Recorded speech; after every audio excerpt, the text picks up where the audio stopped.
विद्यार्थी मित्रांनो, सह्याद्री ट्युटोरियल्समध्ये तुमचं स्वागत आहे. 20 गोल्डन डेज, हा गोल्डन डेज लक्षात घ्या. तसं शब्दशः अर्थ म्हणला ना, गोल्डन डेज म्हणजे काय की आपल्या भरभराटीचे दिवस, प्रॉस्पेरिटी म्हणूया आपण, ठीक आहे, अचिव्हमेंट म्हणजे सगळं आनंदी दिवस म्हणूया आपण. ओके, तुम्ही तर म्हणाल सर आम्ही टेन्शनमध्ये आणि कसं काय हे गोल्डन डेज. बाळांनो, हेच गोल्डन डेज आहेत लक्षात घ्या. इथं मला कष्ट घ्यायचे आहेत, ओके, तिथंच मला आनंद मिळणार आहे, तिथंच मला प्लॅन करायचं आहे, तिथंच मला अभ्यास करून यश मिळवायचं आहे. बरोबर आहे सांग. मग आता लक्षात घ्या, मला तुम्हाला थोडंसं मोटिवेट करायचं म्हणूया आपण. मी नाही सांगणार तुम्हाला की एवढ्या वेळेस उठा, आता उठा, मग एवढं 2 तास हा अभ्यास करा, 3 तास तो करा, कारण हे प्रत्येकाची स्ट्रॅटेजी वेगळी असणार आहे. मग मला तुम्हाला काय सांगायचं आहे, लक्ष द्या की पहिला पॉईंट मी फळ्यावर लिहून ठेवलाय की तुमचं एम पहिला डिसाईड करा. हा, मला टॉपर बनायचं आहे. ओके, तुम्ही म्हणाल नाही केलं सर आम्ही अभ्यास कधी आतापर्यंत, कसं शक्य आहे? शक्य आहे. ओके, अशक्य अशी कुठलीच गोष्ट जगात नाही आहे, लक्षात घ्या. ओके, लास्ट या 20 डेज मध्ये जरी परफेक्ट अभ्यास केला तर तुम्ही चांगला स्कोर, अगदी बेस्ट रिस्पेक्टेबल स्कोर म्हणून आपण असा तुम्ही मिळवू शकता, लक्षात घ्या. ओके, म्हणजे मी तुम्हाला काय सांगितलं की हा मला चांगले मार्क मिळवायचेच आहेत, हे एकदा डिसाईड करा. मनाला सांगा तुमच्या की नाही मला पाहिजेत चांगले मार्क. आपलं मन आहे ना कायम आपल्याला ना डिमोटिवेट करण्याचा प्रयत्न करतं. बाकीचं जग जाऊ दे बाजूला, आपलंच मन मनाला समजावून सांगा मला टॉपर बनायचं. ओके, बरं बनायचं टॉपर, सुरुवात तर करा ना अभ्यासाला. नुसतंच बनायचं मी करणार तर काहीच नाही, मग शक्य होणार नाहीये. ओके, व्हिडिओ आता बघताय, 7 वाजलेत, लक्षात घ्या. 7:15 पर्यंत व्हिडिओ फिनिश होईल, लगेच अभ्यासाला बसायचं आहे. मग करायचंय काय? आता एक लक्षात घ्या, बरेचसे प्लॅन आहेत. तुम्ही नुसतं युट्यूबवर टाका लास्ट 20 डेज प्लॅन म्हणून, 100 व्हिडिओ मिळतील, लक्षात घ्या. ओके, काय उपयोग आहे सांगा बघू त्याचा. ते बरेच सांगतील 10 डेज स्ट्रॅटेजी, 5 डेज स्ट्रॅटेजी, म्हणजे 10 डेज मध्ये ते म्हणतील तुम्हाला क्वेश्चन थिअरी रिवाइज करा, लास्ट 5 डेज मध्ये म्हणतील क्वेश्चन पेपर, त्याच्या लास्ट 5 डेज मध्ये PYQ, काय पण सांगतील, लक्षात घ्या. बरोबर असेल, लक्षात घ्या. पण मला काय म्हणायचं आहे, तुम्ही स्टार्ट करताना पहिल्यांदा इझी टॉपिक्स बघा. कुठलाही सब्जेक्ट घेताना हा तुम्ही अनालिसिस करा ना की त्यातले कुठले इझी टॉपिक आहेत. मी बरीचशी मुलं अशी बघितलेत, फिजिक्सचा पेपर आहे, घेऊन बसतात रोटेशनल डायनामिक्स, 3 तास तेच चाललंय, रोटेशनल रोटेशनल रोटेशनल. असं कसं चालेल, लक्षात घ्या. इझी टॉपिक हुडका, त्याचं वेटेज पण बऱ्यापैकी जास्त पाहिजे, कमी वेळेत ते संपवायचं प्लॅनिंग करा, त्यानं कॉन्फिडन्स वाढतो, लक्षात घ्या. कारण एक्झाम मध्ये फिजिक्स सोडला ना बाकीला एकच दिवस सुट्टी आहे. तर तुमचं पहिलं टार्गेट असणार आहे इझी टॉपिक्स पाहिजेत की ज्यांना वेटेज पण बऱ्यापैकी असेल. तुम्हाला गंमत सांगू का, मॅट्रायसिस लॉजिक मिळून 14 मार्क आहेत, लाईन प्लेनला 10 मार्क आहेत, लक्षात घ्या. इथे 24 झाले. प्रोबॅबिलिटी बायोनॉमीला पुन्हा 10 मार्क आहेत, 34 झाले. म्हणजे बघता बघता 3-4 टॉपिक मध्ये 50% कव्हर होतंय, लक्षात घ्या. आलं का डोक्यात? मग इझी टॉपिक पण ते तुमचे परफेक्ट व्हायला पाहिजे होतं, हे आत्ताच व्हायला पाहिजे ह्या 20 दिवसात. ओके, दुसरी गोष्ट सांगू का तुम्हाला गंमत, की 90% लिहिलंय इथं मी. का माहितीये का सांगतो, म्हणजे काय लिहिलं ते अगोदर एक्सप्लेन करतो. तुम्ही ना PYQs आणि क्वेश्चन बँक मधले प्रॉब्लेम थेरी क्वेश्चन बघा. क्वेश्चन बँक मी दिले यावर्षी म्हणून लिहिले, त्याला मी आता क्रॉस करतोय. फक्त PYQs IMP क्वेश्चन मी प्रोव्हाइड केले, तेवढे करा. 90% तेच येणार आहे एक्झाम मध्ये. आता हे उरलेलं 10% कुठं गेलं? हे VSA व्हेरी शॉर्ट आन्सर्स आणि काय MCQs. हा असा प्रकार आहे की इथं एक पेपर सेटरकडे प्रचंड ऑप्शन असतात, लक्षात घ्या. कुठलेही क्वेश्चन ते विचारू शकतात, पण असतात इझी ना, इझीच असतात, लक्षात घ्या. पण महत्वाचा मुद्दा काय, 90% क्वेश्चन तर PYQ मधलाच येणार आहे. कोणतीही कॉम्पिटिटिव्ह एक्झाम घ्या, नीट घ्या ना, नीट. गेल्या वर्षी 2020च्या नीट मध्ये 85% क्वेश्चन रिपीटेड होते. अरे पण रिपीटेड म्हणजे तुम्ही आहे तसं नको ना. म्हणजे समजा एका प्रॉब्लेम मध्ये 20% दिले, समजा 20 व्हॅल्यू दिले आणि तोच क्वेश्चन आहे दुसऱ्यात ती व्हॅल्यू 25 दिले, फॉर्म्युला तोच आहे, व्हॅल्यू वेगळे आहेत ना, हे समजून घ्या. त्याच्यामुळं तुम्ही तुमच्या स्ट्रॅटेजीमध्ये लास्ट इयर क्वेश्चन्स करायचेच आहेत आणि त्यासाठी टार्गेट हे बुक आहे. आता टार्गेटचं प्रमोशन तर आम्ही करतोय, तुम्हाला माहितीच आहे, लक्षात घ्या. नंबर्स मी प्रोव्हाइड केलेत. ओके, टार्गेटचे कुठलीही बुक तुम्हाला आत्ता जाऊ दे, बोर्डच्या वेळेस घाई करू नका. तुम्हाला CETच्या वेळेस पाहिजे असतील ना तर आम्ही प्रोव्हाइड करू. आणि मला खूप आनंद होतोय बरं का, काही मुलांनी कॉमेंट केलंय की चला ह्यांनी सुरू केलं प्रमोशन म्हणून, पण मुलंच त्याला रिप्लाय करतात अशा कॉमेंटला की मी चुकीचं काय करतोय. कमी किमतीत जर आम्ही तुम्हाला प्रोव्हाइड करत असो, तर तुमचा फायदा होत असेल तर ही गोष्ट मी नक्की करेन. बरं तो मुद्दा बाजूला ठेवूया, पण तुम्हाला टार्गेटची बुक हवे असतील डिस्क्रिप्शनमध्ये मी नंबर सुद्धा प्रोव्हाइड करतो, तुम्ही कॉल करू शकता. आणि महाराष्ट्रात कुठेही असेल तर कुरिअर थ्रू 2 ते 3 वर्किंग डेजमध्ये तुमच्यापर्यंत बुक पोहोचतील. ओके, आता ठीक आहे. मग हे सगळं झालं, आपण काय केलं सांगा? स्टार्ट तर केला अभ्यास. ओके, चांगली सुरुवात केली म्हणूया आपण. पण नेक्स्ट पॉईंट काय? Positive attitude.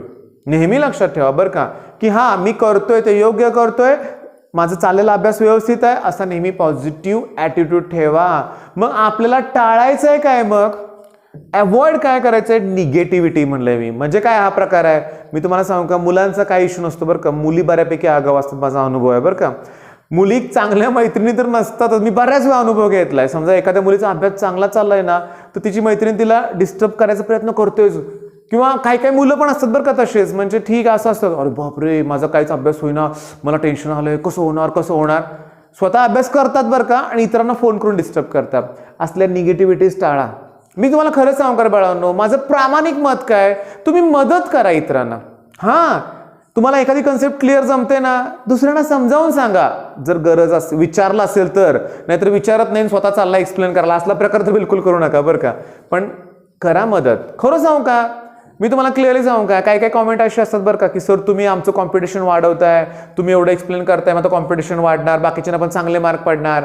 अरे पडू देत ना, मग तू एक्स्ट्रा अभ्यास कर, तुला अजून टॉप करायचं असेल तर. दुसऱ्यांना खाली आणून मग मी वर जाणार, हा ॲटिट्यूड ठेवू नका, काही उपयोगाचा नाही आहे. मग तुम्ही असे मित्र असतील ना, एकदम संबंध बंद करायचे नाहीत, आपल्याला बोलून राहायचं, लक्षात घ्या, पण थोडं टाळायला शिका. ओके, तुम्हाला ते निगेटिव्ह नकोच आहे. आणि सगळ्यात महत्त्वाचं इथं लिहिलंय बरं का, मी बोर्डची तयारी करतोय आपण, प्रेझेंटेशन मोस्ट इम्पॉर्टंट आहे.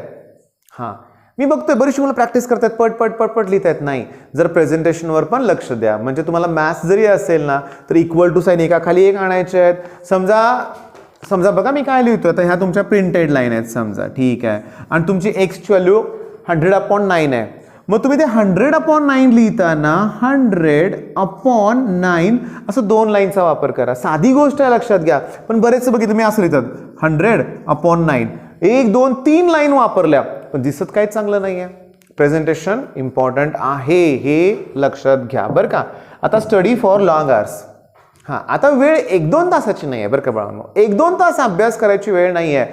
एक सांगू का तुम्हाला, मी ॲडमिशनला एखादा मुलगा माझ्याकडे येतो की नाही, मी त्याचा थोडासा इंटरव्ह्यू घेतोच बरं का, आणि विचारतो, माझा एक प्रश्न ठरलेला असतो की रोज किती तास अभ्यास करतो? लगेच 2 तास. कितीतरी मुलांना विचारलं, लगेच 2 तास. अरे 2 तास अभ्यास करून काय होणार आहे? ओके, बट ठीक आहे, रेग्युलर 2 तास करतोय. एक्झाम टाइममध्ये काय केलं पाहिजे? 2 तास नाही. इथं मला कमीत कमी म्हणूया आपण 15 तास तरी तुमचा अभ्यास व्हायला पाहिजे. ओके, बरं, सलग 15 तास कुणाला जमणार नाही आहे. ओके, मध्ये छोटे ब्रेक हवे आहेत छोटे छोटे ब्रेक्स, ठीक आहे. पण एक लक्षात घ्या, माझं तुम्हाला म्हणणं काय आहे बघा, की तुम्ही मेडिटेशनकडे लक्ष द्या बाळांनो. सिरियसली मेडिटेशन करा. मेडिटेशन केल्यावर काय होणार आहे तुम्हाला क्लिअरली सांगू का, की काय होणार आहे, की आपण आपल्या मनावर कंट्रोल ठेवणार आहे. हां, बरं, आता एक सांगू का, मला एक बेस्ट स्टडी प्लॅन आवडला होता. काय? 55 minutes study, 5 to 10 minutes break. 55 minutes पुन्हा स्टडी, 5 to 10 मिनिट्स ब्रेक. ठीक आहे, म्हणजे 55 मिनिटं अभ्यास करा, 5-10 मिनिटाचा ब्रेक घ्या, फ्रेश व्हा. ओके, पुन्हा बसा, पुन्हा करा. ठीक आहे. आणखीन एक स्ट्रॅटेजी कशी असते बघा, मी तुम्हाला कुठलीही यातली योग्य ती फॉलो करा सांगतोय. ओके, म्हणजे तुम्ही उगाच ह्या सरांनी असं सांगितलं तसं नाही, तुमची स्वतःची पण स्ट्रॅटेजी तयार करा. असं करू शकता तुम्ही, चला ठीक आहे 1.5 तास बसतोय आपण, सब्जेक्ट चेंज करा, मॅथ्स नंतर फिजिक्स घ्या, फिजिक्स नंतर केमिस्ट्री, बायो, जे काय असेल सब्जेक्ट करा ना तुम्ही. आलं का लक्षात? म्हणजे करायचं आहे अभ्यास. ओके, आणि तुमच्या ह्या लॉंग आवर्स म्हणजे जास्तीत जास्त तुम्ही बसताय ना, यातला वेळ हा महत्वाचा आहे, रिव्हिजनला द्या. मी तर लिहिलंय प्लॅन युअर स्ट्रॅटेजी. तुमची स्ट्रॅटेजी तुम्ही तयार करा, पण तुमच्या त्या स्ट्रॅटेजीमध्ये रिव्हिजनला वेळ दिलाच पाहिजे बरं का, लक्षात घ्या. नाही तर मी नुसतं करतोय पण रिवाईज करत नाही ना म्हणलं की संपलं. रिवाईज हे केलंच पाहिजे, लक्षात घ्या. मी तुम्हाला एक गंमत सांगू का, लक्षात घ्या. बघा मी तुम्हाला सांगतोय काय ते शांतपणे आता लक्ष द्या. ओके, की बघा की फिजिक्स, केमिस्ट्री आणि मॅथ्स, चला इझी टॉपिक्स आहेत ना, त्याची जर आता एक रिव्हिजन परफेक्ट झाली ना, आणि इझी बघा आता फिजिक्समध्ये 16 टॉपिक आहेत आणि त्यातले 5 ते 6 इझी आहेत. एवढे जरी तुमचे परफेक्ट असतील ना तो कॉन्फिडन्स जबरदस्त आहे, लक्षात घ्या. ओके, न्यूमेरिकल्स, फॉर्म्युले हे सगळे तुम्ही करणार आहे, बरोबर आहे. मॅथ्ससाठी मी मगाशीच टॉपिकची नावं सांगितली. केमिस्ट्रीसाठी मी IMP क्वेश्चन्स ऑलरेडी प्रोव्हाइड केलेले आहेत. मग आता मी तुम्हाला विचारतोय किंवा तुम्ही मला सांगा, मग रिव्हिजन नक्की करायची कशी काय? एक प्रश्न पडलाय बरं का, मलाच प्रश्न पडलाय आता म्हणूया आपण की रिव्हिजन म्हणजे नक्की काय केले पाहिजे. रिव्हिजन म्हणजे मी तुम्हाला सांगतो, आता लक्षात घ्या. एखादा टॉपिक घेऊया आपण, कुठला पण एक टॉपिक पटकन घेऊया आपण. लक्षात घ्या की तो टॉपिक असेल समजा बायनॉमियल डिस्ट्रीब्युशन. तर रिव्हिजन हा असा प्रकार आहे, मी काय करणार, माझीच टेक्स्टबुक नोटबुक घेणार की ज्यात मी बायनॉमियल सॉल्व्ह केलेलं असणार आहे. आणि ते सॉल्व्ह करत असताना टिपिकल प्रॉब्लेम जे मला त्यावेळेस टफ केले होते त्याला नक्कीच मी काहीतरी स्टार वगैरे करून ठेवलं असणार आहे, IMP लिहिलं असणार आहे. मला तेच पुन्हा रिवाइज करायचे आहेत. प्रोबॅबिलिटी ऑफ डिस्ट्रीब्युशन असू दे, बायनॉमियल असू दे, इंटिग्रेशन, डेरिव्हेटिव्ह असू दे, बाळांनो इथं तुम्ही जेव्हा पहिल्यांदा एकदा कधी प्रॅक्टिस केली होती ना तेव्हा तुम्हाला काही प्रॉब्लेम नक्की अडले असतील. जे डाऊट तुम्ही तुमच्या क्लास टीचरकडून, क्लासमधल्या टीचरकडून म्हणूया आपण सॉल्व्ह करून घेतले असतील, मित्रांकडून सॉल्व्ह केले असतील, ते आता रिवाइज करायची वेळ आलेली आहे. ते रिवाइज करायची वेळ आलेली आहे. आता बघा मी तुम्हाला सांगतो, लक्षात घ्या. म्हणजे हे रिव्हिजन तुम्ही कराल. मग आता हा छोटासा व्हिडिओ आता थांबवण्याची वेळ आलेली आहे.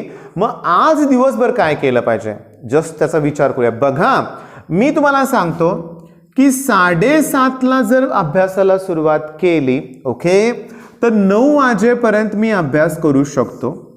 ठीक आहे.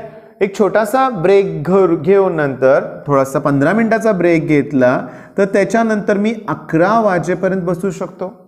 ओके, 11 नाही 11:30 पर्यंत बसू शकतो. त्याच्यानंतर मी साहजिक आहे आपण जेवणार आहे. आता जेवल्यानंतर मला खरं सांगा 2 ते 3 तास ब्रेक घ्यायची गरज आहे का? बिलकुल नाही. मी तुम्हाला सांगतो दुपारी जेवल्यानंतर तुम्ही मॅथ्स घ्याच, सुरूच करा मॅथ्स, लक्षात घ्या. ओके, दुपारी रेस्ट हवी आहे. ओके, हवीच आहे, लक्षात घ्या. म्हणजे माझं काय म्हणणं आहे की 3च्या दरम्यान एक अर्ध्या तासाची रेस्ट किंवा ठीक आहे अर्धा पाऊण तासाची रेस्ट घेतली तर काय हरकत नाही. हां, पण त्यावेळेस खरोखर तुम्ही थकलेला असला पाहिजे. हां, आता होतच नाही आहे, मला खूप कंटाळा आलाय, रेस्ट घ्या. त्यावेळेस विनाकारण करत बसू नका. पण ती अर्ध्या पाऊण तासाची रेस्ट झाली की परत अभ्यासाला सुरुवात करायला पाहिजे, लक्षात घ्या. आणि संध्याकाळी 4-4:30ला तुम्ही चहा वगैरे किंवा काय तुमचा ब्रेक थोडंसं काय खाल्लं म्हणूया आपण, त्याच्यानंतर 8 वाजेपर्यंत तुम्हाला करायचं आहे आणि जेवल्यानंतर पुन्हा रिवाइज करायचं आहे. ओके, आणि साहजिक आहे मी 10-11ला झोपायलाच पाहिजे. उगच 1-2 वाजेपर्यंत आता जागू नका. ओके, नका जागू. का 2 वाजेपर्यंत तुम्ही जागला तर सकाळी निदान 8-9 पर्यंत तुम्ही झोपणार, लक्षात घ्या. आणि जागरण करून जागरण केल्यामुळं ब्रेन म्हणजे मेंदूवर ताण येतोच, लक्षात घ्या. आपण बघा ना रात्रभर जागा म्हणजे बऱ्यापैकी जागा, सकाळी तुम्ही फ्रेश नसणार आहे. त्यापेक्षा लवकर झोपलं 10-11ला आणि सकाळी उठलं, बऱ्यापैकी झोप कंप्लीट होते, दिवसभर आपण फ्रेश राहतोय. ओके, मग मला वाटतंय बऱ्यापैकी मी तुम्हाला मोटिवेट केलेलं आहे, लक्षात घ्या. स्वतःचे प्लॅन स्वतः तयार करा. माझे फक्त एक गोष्ट फॉलो कराच की स्टडी फॉर लॉंग आवर्स, जास्त वेळ अभ्यास करायचा आहे, प्लस लास्ट रिव्हिजन करायचीच आहे. ओके, प्रॉपर इझी टॉपिक स्वतः हुडकायच्यात, लक्षात घ्या. टार्गेट सारखं बुक वापराच बाळांनो, लक्षात घ्या. बेस्टच आहे ते PYQ. नाहीतर ऑनलाईन तुम्हाला काय मिळत असेल डाउनलोड तरी करा. PYQ इम्पॉर्टंट आहे.